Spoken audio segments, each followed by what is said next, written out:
Fella, when doctors need to find a tumor inside your body, they give you a glucose solution. You drink it, they scan you, and the cancer lights up like a Christmas tree. Why? Because cancer cells consume glucose up to 200 times faster than normal cells. This is mainstream medicine. So here's the question. If cancer feeds on sugar, why are cancer patients still served sugary jello and juice in hospitals? Why isn't the first advice, stop feeding it? Wait, cancer cells eat sugar faster? That's how they detect it? But if that's true, wouldn't it be logical to at least ask whether dietary sugar affects tumor growth? Fair point, Brian. But logic isn't always profitable. In 1931, Otto Warburg won the Nobel Prize for discovering that cancer cells have a fundamentally different metabolism. The Warburg effect. Normal cells can switch to burning fat when sugar is low. Cancer cells cannot. They are addicted to sugar. This has been known for nearly a century. It's like in The Matrix. Neo finally sees the code instead of the world. PET scans are the same code. Doctors see the sugar feeding the tumor and call it diagnostics. But nobody tells the patient to stop feeding the tumor. Warburg's discovery is foundational biochemistry. Cancer cells rely almost exclusively on glycolysis, breaking down glucose without oxygen. Even when oxygen is available, this inefficient process demands enormous amounts of sugar. In 2018, a study in Cell Metabolism confirmed that high fructose corn syrup accelerates tumor growth in mice. Another in Nature Communications showed that fasting mimicking diets enhance chemotherapy while reducing side effects. The science is consistent, but clinical guidelines rarely emphasize sugar restriction. Hold on. So you're telling me that cancer is a sugar addict and hospitals keep feeding it? My aunt went through chemo and they told her to eat jello that they were serving. Was that actually helping the tumor? That's the uncomfortable question, Cleveland. And it's not about blaming the doctors. It's about a system where clinical practice lags years behind scientific discovery. Now, even diagnostic imaging is catching up. New 7 Tesla MRI scanners can detect glucose uptake without radioactive tracers, using the same metabolic principle. The technology is advancing. The biochemistry is confirmed. But the dietary advice? Decades behind. So let me get this straight. Cancer loves sugar. They know this. They use it to find tumors. But nobody tells patients to stop eating the tumor's favorite food.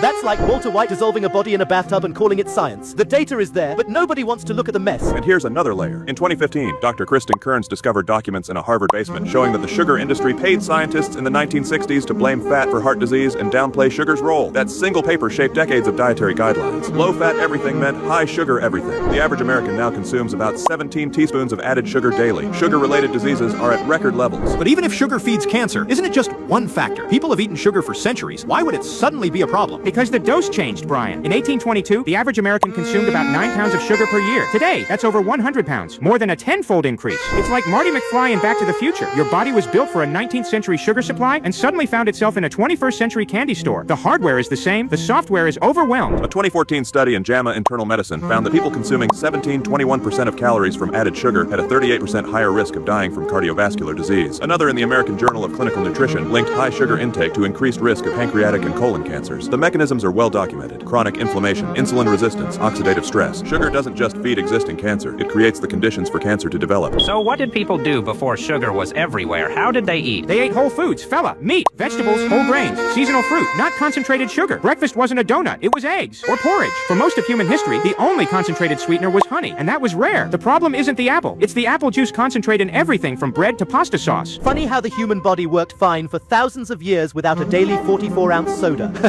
Almost like we weren't designed to mainline fructose. But telling people to eat like their great-grandparents isn't as profitable as selling them insulin for a disease caused by sugar. It's like a Fight Club rulebook for health. First rule of nutrition, don't ask who funded the study. Second rule, never ask who funded the study. And here's the final twist. The same metabolic principle that makes PET scans work, cancer's sugar addiction, is also being explored in therapeutic fasting. Researchers at USC are studying fasting mimicking diets as an adjunct to chemotherapy. The logic is simple. Starve the cancer, protect healthy cells. But research funding is scarce. Why? Because fasting can't be patented. Chemotherapy can. A course of chemo costs up to $200,000. A month of intermittent fasting costs nothing. Dr. Valter-Longo's 2016 study in cancer cells showed that a fasting mimicking diet improved outcomes in breast cancer patients. But large-scale trials are slow. The pharmaceutical industry funds drug trials. It does not fund fasting trials. The science is there, the investment is not. So here's what we know. Cancer cells consume sugar at an extraordinary rate. This is used to diagnose the disease. The industry has a history of suppressing sugar's harms, and the same metabolic insight is being studied for treatment, but funding lags because there's no patent. The question isn't whether sugar feeds cancer. The question is, why is this still a debate? You've just been handed the keys to your own biology. What you do with them is your choice. But don't expect the people selling sugar, chemo, and insulin to hand them to you. They're hoping you never connect the dots. And this is just one piece of the metabolic puzzle. There's also insulin, intermittent fasting, ketosis. But for now, ask yourself, if PET scans prove cancer loves sugar, what does that tell you about your daily diet?